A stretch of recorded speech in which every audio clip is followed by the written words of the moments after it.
No vídeo anterior sobre a Revolução Socialista na Rússia, nós falamos um pouquinho dos antecedentes, dos desdobramentos e como se estabeleceu e se consolidou o governo socialista na Rússia. Neste vídeo nós vamos falar como que ele vai se desdobrar, como foi as ações de Lenin, o que ele fez. E é claro, vamos abordar aqui o governo stalinista. Fique conosco, mas antes, você se inscreva no canal, não se esqueça de você curtir e é claro, sem dúvida nenhuma, comentar, compartilhar, deixar o sininho ligado para você não perder nenhuma novidade do canal. Fique conosco nesse segundo episódio, roda a vinheta.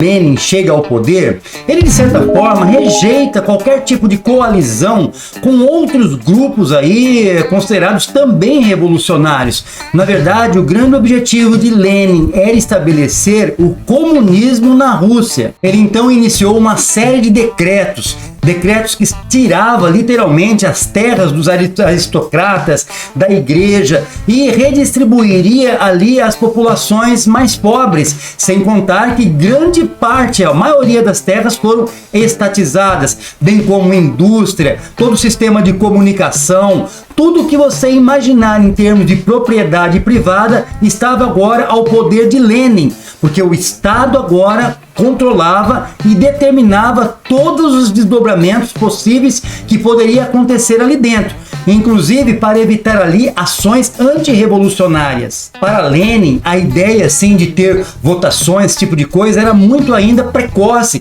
tendo em vista que aquela sociedade ainda não estava educada o suficiente para os pensamentos socialistas. Ela precisava passar por um processo de reeducação para entender quais os propósitos do socialismo. Como Lenin era um ateu militante, ele cuidou rapidamente de derrubar qualquer influência da igreja no Estado. Para isso, ele proíbe, por exemplo, qualquer tipo de ensino religioso dentro das escolas e dá também ali muita liberdade à questão das mulheres, se quiserem se emancipar dos seus maridos, se divorciarem.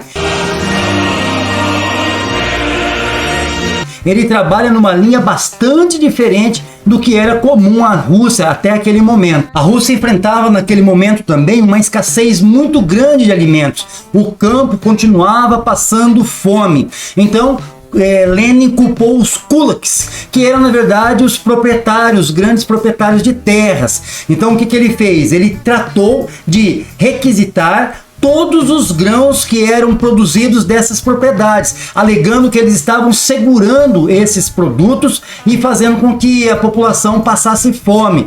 Ele então vai se juntar a grupos que vão trabalhar ali na questão do campo para, de certa forma, confiscar todos esses grãos, sem contar que ele vai executar também alguns kulaks com enforcamentos em praças públicas. Na verdade, tudo isso aí agravou mais a situação ainda, porque os outros kulaks, que eram os proprietários mais ricos, ficaram desincentivados de continuar a produzindo grãos e acabaram produzindo mais para sua subsistência, agravando e aumentando ainda mais a escassez de alimentos no país. Em 1921, Lenin então vai estabelecer uma nova política econômica, conhecida como NEP.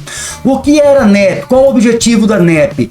A NEP trouxe ao entendimento que o comunismo de guerra, na verdade, ele trazia muitas desvantagens, até porque muitas pessoas que acabaram ali recebendo terras, a todo aquele comunismo de guerra que foi elaborado no começo, a estatização, fez com que pessoas profissionais de áreas, grandes empresários, não mais atuassem. Então, houve falência de muitas e muitas empresas. Ele então propôs que se estabelecesse então pequenas propriedades privadas, coisa que ele já não queria antes, claro que não era o desejo dele, mas necessário para aquele momento, e uma famosa frase vai vir à tona: dar um passo atrás para avançar 2 passos à frente.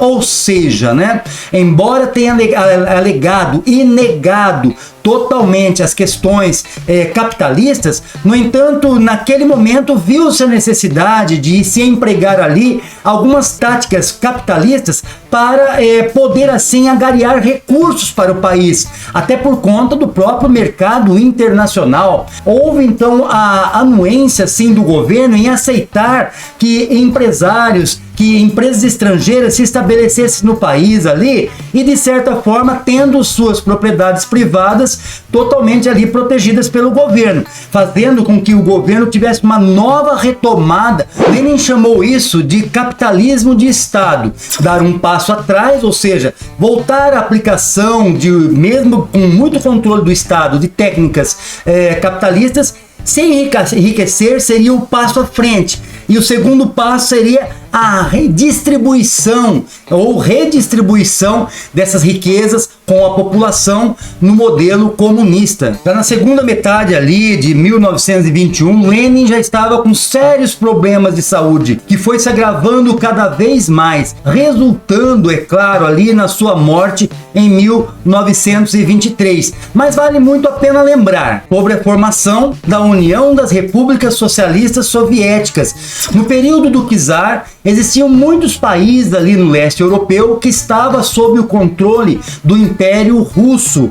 Esses mesmos países, então, eles passam então a estar anexados à Rússia, formando ali então a União de Repúblicas Socialistas Soviéticas, todos com o mesmo ideal, liderados ali pela própria Rússia, sendo a sua capital em Moscou.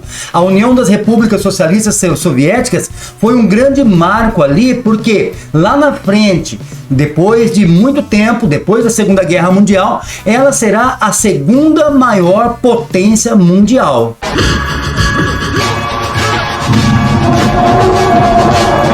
Com a morte de Lenin, então, chega ao poder Stalin. Na verdade, Stalin disputa, de certa forma, o poder com Trotsky, mas ele sai vitorioso.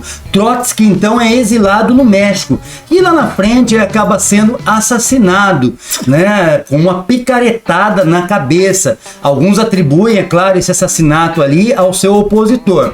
No entanto, o governo stalinista, ele então trabalhava com uma forma de pensamento marxista-leninista também, mas estabeleceu ali uma economia totalmente planificada e um controle muito mais exacerbado nas mãos do Estado de tudo que se pensasse dentro da União Soviética.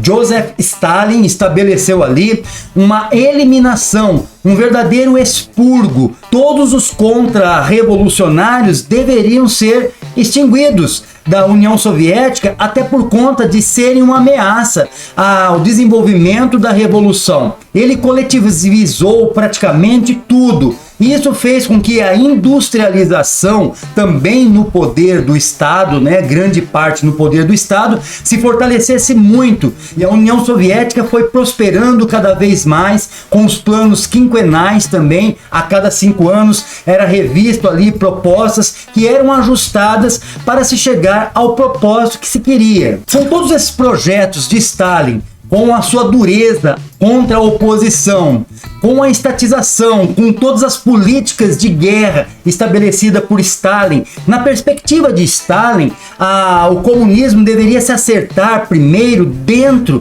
da própria União Soviética. Por isso que era diferente da perspectiva de Trotsky.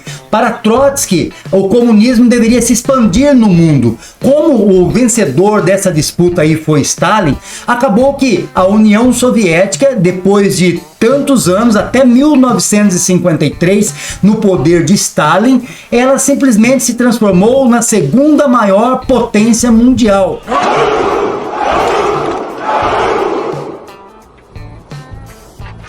E vai ter aí um início muito forte depois da Segunda Guerra Mundial, da questão da Guerra Fria, que vai ser, é claro, tema para um próximo vídeo a seguir. Vale lembrar ali que foi estabelecido então um poder central, supremo, soviético, né? Só que esse poder ali, aos poucos, ele foi se distanciando muito dos propósitos marxistas. Por isso que muitas vezes alguns confundem. Um grupo admite que a questão do marxismo nem sempre está ligado diretamente às condições, às ações que foram estabelecidas por Stalin. Falaremos em outros vídeos também a questão da participação da União Soviética na Guerra Fria e também o fim da União Soviética, que se deu em 1991. Não perca, acompanhe todos os nossos vídeos e você com certeza terá um aprendizado muito legal a respeito desses assuntos históricos. Valeu, até a nossa próxima videoaula.